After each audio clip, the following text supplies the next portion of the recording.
সুপ্রিয় দর্শক, আসসালামু আলাইকুম রহমতুল্লাহি ওয়া বারাকাতুহু। আমাদের বহুল প্রত্যাশার, আশার, আকাঙ্ক্ষার কারণ আমরা চাই এই দেশটা সুন্দরভাবে চলুক, আর সুন্দরভাবে চলবার জন্য প্রয়োজন ভোট। আর সেই ভোট সম্পর্কে ইসলামের মতো শাশ্বত বিধান কি বলে তা জানা দরকার, বোঝা দরকার। জানতে আর বুঝতে আপনাদের জন্যে আকিজ পাইপের সৌজন্যে জীবন বিধান অনুষ্ঠানে আপনাদের সকলকে স্বাগত জানাচ্ছি। আমি খালিদ সাইফুল্লাহ বকশী। আজ আমরা কথা বলতে চাই ভোট ইসলাম কি বলে। আর এই বিষয়ে কথা বলবার জন্যে আমাদের সাথে যোগ দিয়েছেন বিশিষ্ট আলেমে দ্বীন, বিশিষ্ট ইসলামিক স্কলার, উত্তরবাড্ডা কামিল মাদ্রাসার সম্মানিত অধ্যক্ষ ডক্টর আনোয়ার হোসেন মোল্লা। শাহেখ স্বাগত, আসসালামু আলাইকুম। ওয়ালাইকুম আসসালাম রহমতুল্লাহ। দুটো অক্ষর মাত্র ভোট, কিন্তু এর ব্যাপকতা, এর ওয়েট, এর মাধ্যমে অনেক কিছু বদলে যায়। যদিও অক্ষর খুবই ছোট, কিন্তু এর সম্পর্কে নিশ্চয়ই ইসলাম কিছু বলে, জানতে চাই।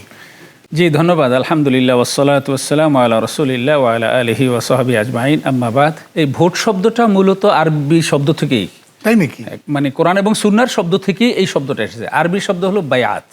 আচ্ছা, বায়াতুন এখান থেকে পরিবর্তিত হয়ে পশ্চিমে গিয়ে ইউরোপ আমেরিকাতে গিয়ে সেটা ভোটে রূপান্তরিত হয়েছে। আরবিতে অর্থ হলো বায়াত, বায়াত থেকেই ভোট এসেছে। সুতরাং কোরআন এবং সুন্নাহর সাথে এই ভোট বা বায়াতের সম্পর্ক একেবারে অঙ্গাঙ্গিভাবে জড়িত।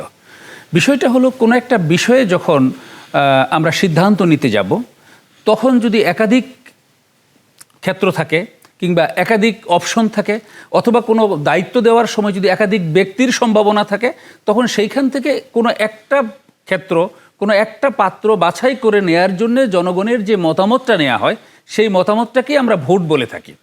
এইটার প্রক্রিয়াটা বিভিন্ন রকমের, বিভিন্ন সময়ে বিভিন্ন রকমের ছিল। এমনকি আমাদের একটু মুরব্বী যারা আছেন, যারা ব্রিটিশ আমল দেখেছেন, ব্রিটিশ আমল এবং পাকিস্তান পিরিয়ডের শুরুর দিকেও কিন্তু আমাদের দেশে ভোটের প্রক্রিয়া ছিল কি, যেমন আমরা শুনে থাকি অনেকে বলেন যে উনি ইলেকশনে দাঁড়িয়েছেন কিংবা ভোটে দাঁড়িয়েছেন, এটা আসলো কোত্থেকে? ব্রিটিশ আমলের শেষের দিকে এবং পাকিস্তান আমলের প্রথম দিকে যখন এই ভোটের প্রক্রিয়াটা এই উপমহাদেশে শুরু হয়, তখন সরকারের পক্ষ থেকে এসডিউ বা মানে সিইউ এই লেভেলের কোনো অফিসার উনি আসতেন কোনো একটা মাঠে, কোনো একটা স্কুলের মাঠে কিংবা কোনো একটা খোলা মাঠে একত্রিত হতেন। গ্রামের যারা মাতব্বর তাদেরকে ডেকে আনতেন এবং গণ্যমান্য ব্যক্তিবর্গ একত্রিত হতো। আর ওইখান থেকে এসে কে কে দাঁড়াইতে চান মেম্বারিতে, কে কে দাঁড়াইতে চান চেয়ারম্যান, ওনারা লাইন ধরে দাঁড়াতেন। আর ওইখান থেকে একজন করে উঠে এসে বলতো, আপনি কাকে ভোট দেন, আপনি কাকে চান, আমি অমুককে চাই, আপনি কাকে চান, অমুক এক, আপনি কাকে চান, অমুক। এইভাবে গড়ে গড়ে কিন্তু ইলেকশনটা ছিল। এই সিস্টেমে হয়েছে আমাদের দেশও এখন থেকে 60-70 বছর আগের কথা এটা। এরপরে আস্তে আস্তে প্রযুক্তির চেঞ্জ হয়েছে, আস্তে আস্তে সেটা কাগজে কলমে এসেছে এবং ইদানিং তো ইলেকট্রনিক। কিন্তু সমালোচনা আছে যে রাসূল সাল্লাল্লাহু আলাইহি সাল্লামের কথা আপনারা সবসময় বলে থাকেন, ওই আমলে তো কোনো ভোট ছিল না। একেবারেই এটা মানে বাস্তব ভিত্তিক দলিল হলো যে অবশ্যই ভোটের মাধ্যমে হয়েছে। হয়তো রাসূল সাল্লাল্লাহু আলাইহি ওয়াসাল্লাম তো ভোটের প্রয়োজন নেই, তিনি রাসূল সাল্লাল্লাহু আলাইহি ওয়াসাল্লাম আল্লাহ তাআলার পক্ষ থেকেই নির্বাচিত হয়ে এসেছেন রাসূল হিসেবে। তার এই ক্ষেত্রে বিকল্প কোনো ক্যান্ডিডেট ছিল না। তিনি ইন্তেকালের পরে তার লাশ দাফন করার আগেই ভোট সম্পন্ন হয়েছে। লাশ রয়ে গেছে, এখনো দাফন হয় নাই। প্রশ্ন উঠেছে যে রাসূল সাল্লাল্লাহু আলাইহি ওয়াসাল্লামের পরে এই উম্মার দায়িত্ব কে নেবে, এটা নিয়ে আলোচনা চলতেছে। এটা নিয়ে 2 দিন শেষ হয়ে গেছে, 3য় দিনে কিন্তু তার লাশ দাফন করা হয়েছিল। এই 2 দিন আলোচনার পরে তারপরে সাহাবায়ে কেরামরা এসে বায়াত গ্রহণ করেছে যে আমি আবু বকরকে চাই। উমর রাদিয়াল্লাহু তাআলা, আমি আবু বকরকে ভোট দিলাম বা আবু বকরের পক্ষে আমি মত দিলাম। অন্য সাহাবীরাও এসে বললেন আমি আবু বকরের পক্ষে মত দিলাম। সবাই যখন সাহাবীদের মধ্যে সবাই যখন হযরত আবু বকর রাদিয়াল্লাহু তাআলা আনহুর ব্যাপারে ভোট দিলেন, তখন তিনি আমির হিসেবে নির্বাচিত হলেন এবং তার ইমারতেই পরবর্তীতে কার্যক্রম শুরু হলো এবং রাসূল সাল্লাল্লাহু আলাইহি ওয়াসাল্লামের মানে জানাজা দাফন সম্পন্ন হলো। তো সুতরাং এটা যারা বলে যে ইসলামে ভোটের প্রক্রিয়া নেই, ইসলামের সূচনাটাই হয়েছে ভোটের মাধ্যমে। রাসূল সাল্লাল্লাহু আলাইহি ওয়াসাল্লাম ইসলামকে এস্টাবলিশ করে গেছেন, তারপরে খোলাফায়ে রাশিদিনের যাত্রা যে শুরু হয়েছে, সেই যাত্রাটা শুরুই হয়েছে কিন্তু ভোটের মাধ্যমে। এবং সেই ভোটের প্রক্রিয়াটা ভিন্ন ছিল। আজকের মতো হয়তো সিল মারার ব্যবস্থা ছিল না, কিংবা হয়তো ইলেকট্রনিক ভোটের ব্যবস্থা ছিল না, টিপ দিয়ে বা বুতাম টিপে করা হবে। তখনকার প্রযুক্তি অনুযায়ী, তখনকার বাস্তবতা অনুযায়ী ওইটাই ছিল ভোটের সিস্টেম এবং সেভাবেই হয়েছে এবং কোনো এই ব্যাপারে কোনো আপত্তি উঠে নাই। সেই যে ভোটটা হয়েছিল সেখানে যে বায়াত নেওয়া হয়েছে, সেই বায়াতের ব্যাপারে কোনো আপত্তি উঠেনি, সর্বসম্মতভাবেই তিনি নির্বাচিত হয়েছে। এখন একটা বিষয় জানতে চাই যে আমাদের দেশের ভোট ব্যবস্থায় আপনি দেখবেন যে একজন বিসিএস ক্যাডার অথবা আলেম দ্বীন অথবা একজন স্কলার পর্যায়ে তারও ভোটের মূল্যমান যেমন, আবার একেবারে কলম যিনি কোনো শিক্ষা দীক্ষা অর্জন করেননি, একেবারে হয়তো ভালো মন্দ যাচাই করারও যোগ্যতা নেই, নাই কোনো রকম, তাদেরও ভোট একই সমান। তাহলে ব্যাপারটা কি দাঁড়ালো? এভাবে কি সিলেকশনটা সুন্দর হবার কথা? বেশি কম মানে ভোট বেশি পাওয়া কম পাওয়ার বাস্তব একটা পয়েন্ট আপনি এখানে উত্থাপন করেছেন। আমাদের বুঝতে হবে যে এটা তো ইসলামের তৈরি করা বিধান নয়, এটা কিন্তু পাশ্চাত্য থেকে আসা বিধান। এবং পাশ্চাত্যেও কিন্তু অন্যান্য দেশগুলোতে আমাদের দেশে তারা যেটা ধরিয়ে দিয়ে গেছে, ওরা কিন্তু ওইটা কিন্তু ওরা চর্চা করে না। তাদের সেখানে কলেজ ভোট আছে, তাদের সেই ইলেকটোরাল মানে কলেজ আছে, সেখানে কিন্তু তারা বিভিন্ন প্রক্রিয়ায় তারা সেখান থেকে উঠায় নিয়ে আসে এবং কোনোভাবেই তারা মেজরিটি না হওয়া পর্যন্ত তাদের ইলেকশন থামে না। আর আমাদের দেশে সবসময় আমরা মাইনরিটির সরকার আমরা চাই। 5 জন ক্যান্ডিডেট, একজন 35% পাইছে, একজন 30%, একজন 25%, একজন 7%, 9%। তো যিনি 35% ভোট পাইছে, প্রিজাইডিং অফিসার তাকে নির্বাচিত ঘোষণা করে তাকে এমপি চেয়ারম্যান মেম্বার বানাই দিয়ে চলে গেল। একদিকে যেমন তিনি সর্বোচ্চ ভোট পেয়েছেন, আরেক দিকে হলো 65% লোক তাকে চাচ্ছে না। তো যে লোকটাকে 65% লোক চাচ্ছে না, সেই লোকটাকে আমরা নির্বাচিত করে দিচ্ছি, যার কারণে আমাদের দেশে কিন্তু সবসময় মাইনরিটির সরকার চলে। আর পশ্চিমা দেশগুলোতে দেখেন অবশ্যই তারা 50+ লাগবে, তাদের সিস্টেমটা এমনভাবে তৈরি করে দিয়ে গেছে। আমাদের দেশে যেটা বলছে ভোটের নামে আমাদের দেশে যেটা হয়েছে, এটা একটা মাইনরিটির সরকার, একটা জগা খিচুড়ি। আপনি যেটা বলেছেন অবশ্যই সেখানে মানে ক্লাসিফিকেশন থাকবে। আমি এই জায়গাতে আবার আসবো, একটা বিরতি নিয়ে আসতে চাই। দর্শক দেখছেন আকিজ পাইপের সৌজন্যে জীবন বিধান। ছোট্ট একটা বিরতির পর আবারও আসছি ইনশাল্লাহ।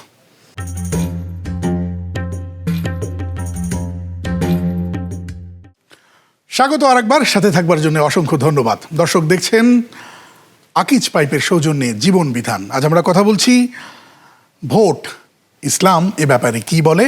সাথে আছেন ডক্টর আনোয়ার হোসেন মোল্লা। ডক্টর আনোয়ার হোসেন মোল্লা, আপনি বলেছেন যে পাশ্চাত্যের গণতন্ত্রের আদলে বা ভোট ব্যবস্থাপনার আদলের মতো আমাদেরটা নয়, আমাদেরটা আমাদের মতো, এবং তারও একটা আপনি ব্যাখ্যা করেছেন।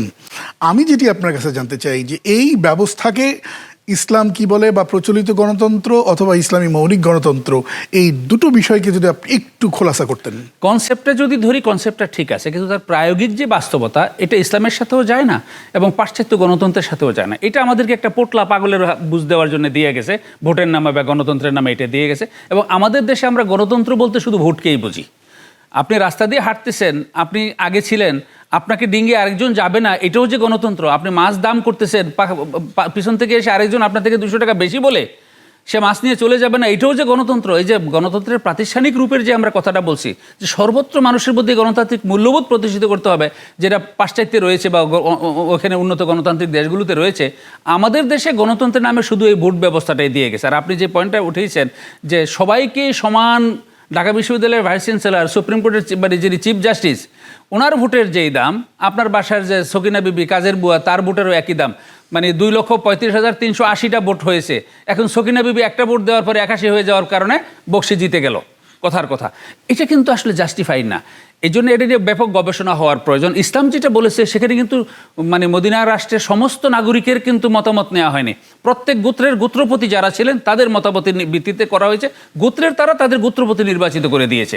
এখানে আমাদের হতে পারে অন্তত 10টা স্লাব হতে পারে, যে একেবারে রুট লেভেল একটা স্লাব থাকবে, সেটা পাড়া মহল্লা থেকে তারা এসে হয়তো গ্রাম লেভেলের নির্বাচন করবেন, গ্রাম লেভেলের তারা হয়তো ইউনিয়ন লেভেলে নির্বাচন করবেন, ইউনিয়ন লেভেলে হয়তো তারা আর একটু মানে উপজেলা লেভেলে নির্বাচন করবেন। এইভাবে আস্তে আস্তে উপরের দিকে মানে 7টা 8টা 10টা স্লাব তৈরি করে সর্বশেষ গিয়ে যারা পার্লামেন্টারিয়ান নির্বাচন যারা করবেন, তারা পার্লামেন্ট কি, তাদের দায়িত্ব কর্তব্য কি, এগুলো বুঝার মতো কোয়ালিটি সম্পন্ন লোকদের একটা তালিকা থাকবে যারা পার্লামেন্টারিয়ান নির্বাচন করবেন। এবং এই পার্লামেন্টারিয়ানরা তৈরি করবেন, নির্বাচন করবেন যে প্রধানমন্ত্রী কে হবেন, প্রেসিডেন্ট কে হবেন।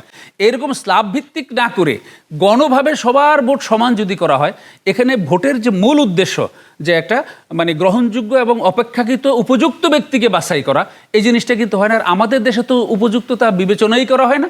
আমাদের দেশে সিলভারা হয় দলকে অথবা মার্কাকে। এখানে ব্যক্তির যোগ্যতা একেবারেই মানে আলোচনার বিষয় আসে না, বা একেবারে খুব গৌণ থাকে। আমাদের হাতে সময় কম, যদি ছোট করে বলতেন যে যখন আমার কাছে ক্ষমতা, আমার ব্যালট বিপ্লবের মাধ্যমেই আমি তুলনামূলক মন্দের ভালো অথবা সবচেয়ে ভালোকে আমি নিয়ে আসবো, কিন্তু একটা সময় এসে দাঁড়ায় এমন একটা অবস্থা যে ভোটটা পচাবো না, ভোটটা নষ্ট করব না। উনি তো জেতার সম্ভাবনা নাই, উনি যতই আল্লাহওয়ালা হোক বা ভালো মানুষ হোক, কিন্তু উনি তো আসতে পারবে না ক্ষমতায়। সুতরাং ভোটটা পচায় কী লাভ? তখন তিনি এমন একজনকে ভোট দেন যিনি রাষ্ট্রের ভোট পেয়ে ক্ষমতায় আসলে লুটেরা হবে বা দুর্নীতি করবে। না, এটা যৌক্তিক কথা নয়, এবং এই চিন্তা যারা করেন তারা ওইটা মানে বিবেচনা করার মতো স্কেলও তাদের থাকে না সাধারণত। বরং ওই যে একটা দলীয় মানে একটা ইজম তৈরি হয়, কিংবা একটা মার্কার ইজম তৈরি হয়, কোথাও কোথাও আঞ্চলিক ইজম তৈরি হয়, সেটার মাধ্যমে হয়। কিন্তু আমাদের হওয়া উচিত ছিল প্রত্যেকটা ভোটার, ভোট দেওয়ার যোগ্যতা তাদেরই থাকবে যিনি এটা ভালো মন্দ যাচাই করার, মানে কোন প্রার্থীকে দিলে দেশের কল্যাণ হবে, কোন প্রার্থীকে দিলে মানে উনি ইতিবাচক কাজ করবেন, মন্দ করবেন না, এগুলো বিচার বিশ্লেষণ করে সঠিক সিদ্ধান্ত নেয়ার মতন যোগ্যতা যাদের আছে। আর ভোট এটা পচার কোনো বিষয় নয়, মানে প্রত্যেকে যার যার মত উনি প্রকাশ করবেন, মত প্রকাশ করার পরে দেখবো যে কার পক্ষে মত বেশি এসেছে। তখন আমি যেই পক্ষে দিয়েছি আমার পক্ষে মত বেশি নাও হতে পারে। এই যে মত দেওয়ার ব্যাপারটায় কোরআনে কারিমে স্পষ্ট বলে দেওয়া হয়েছে যে ওয়াশাওয়িরহুম ফিল আমর ফাইজা আযামতা ফাতাওয়াক্কাল আলাল্লাহ।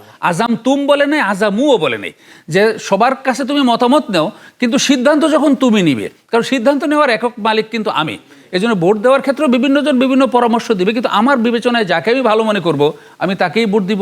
এখন ভোট এখানে পচার কিছু নেই। আমি যাদেরকে চেয়েছি এবার হয়তো মনে করেন মানে আমি 35% ভোট পেয়েছে, 37% ভোট পেয়ে অন্য প্রার্থী গেছে, কোনো অসুবিধা নেই। আমি অন্তত যোগ্য লোক অন্তত 35% পেয়েছে, কিন্তু সেইটা না করে যদি উমুকে পাশ করবে, যদি পাশেই করে যে এরকম রিউমার তুলে দিলে যদি আমি চলে যাই, তাহলে এটা কিন্তু নিজের বিবেকের সাথে একটা প্রতারণার সামিল হবে। নিজের বিবেকের প্রতি আমি মানে দায়বদ্ধ না থেকে মানে বিবেককে অনেকটা জলাঞ্জলি। সর্বশেষ একটা প্রশ্ন দিয়ে শেষ করতে চাই। গণপ্রজাতন্ত্রী বাংলাদেশ সরকার, প্রজাতন্ত্রী, এটা কি গণতন্ত্রের পক্ষেই শব্দ নাকি বিপক্ষে? না, এটা মোটেই নয়। এটা হলো আমাদের গোলামির মানসিকতার বহিঃপ্রকাশ। 190 বছর আমরা ব্রিটিশদের গোলামি শাসন আমরা ছিলাম, গোলাম রয়ে গেছি। সেখানে এক শ্রেণী ছিল রাজা, এক শ্রেণী ছিল প্রজা। আমরা যখন স্বাধীনতা পেলাম, স্বাধীন হওয়ার যখন সুযোগ আমরা পেলাম, এবং আমাদের যাদেরকে মানে সংবিধান রচনা করতে দেয়া হলো, তাদের ভিতরে সেই প্রজার মানসিকতাটা থেকেই গেল।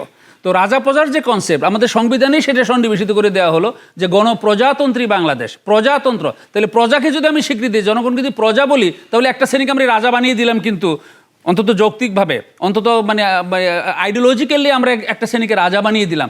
এই রাজা প্রজার এই ভেদাভেদ দূর করার জন্যই তো ব্রিটিশ বিরোধী আন্দোলন হয়েছে।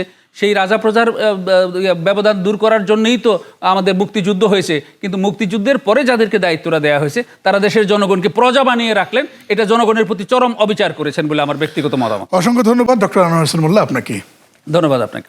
দর্শক, শেষ করবো যাবার আগে যে কথাটি বলতে চাই, গণতন্ত্র গণতন্ত্র গণতন্ত্র আর ধর্মনিরপেক্ষ, এই শব্দগুলোকে কেন্দ্র করে একটা সময় আমরা দেখেছি যে খোদ সংবিধান থেকে বিসমিল্লাহির রহমানির রহিমও তুলে দেওয়া হয়েছে, কারণ অনেক রক্তের বিনিময়ে এই আরবি ভাষার বিসমিল্লাহ আসেনি, এসেছে বাংলাতে, তাই বাংলা বাক্যই ব্যবহার করা হয়েছে। অথচ গণতন্ত্র গণতন্ত্র গণতন্ত্র, অথচ নাম গণপ্রজাতন্ত্রী বা গণপ্রজাতন্ত্র থেকেই তো তন্ত্রী বাংলাদেশ সরকার। বিষয়টা খুব বেশি সাংঘর্ষিক হয়ে গেল না? এটা নিয়েও বোধহয় সংস্কার দরকার আছে কিনা প্রশ্ন রইল। দেখছেন আকিজ পাইবের সৌজন্যে জীবন বিধান। আজ এ পর্যন্তই। আসসালামু আলাইকুম রহমতুল্লাহি ওয়া বারাকাতুহু।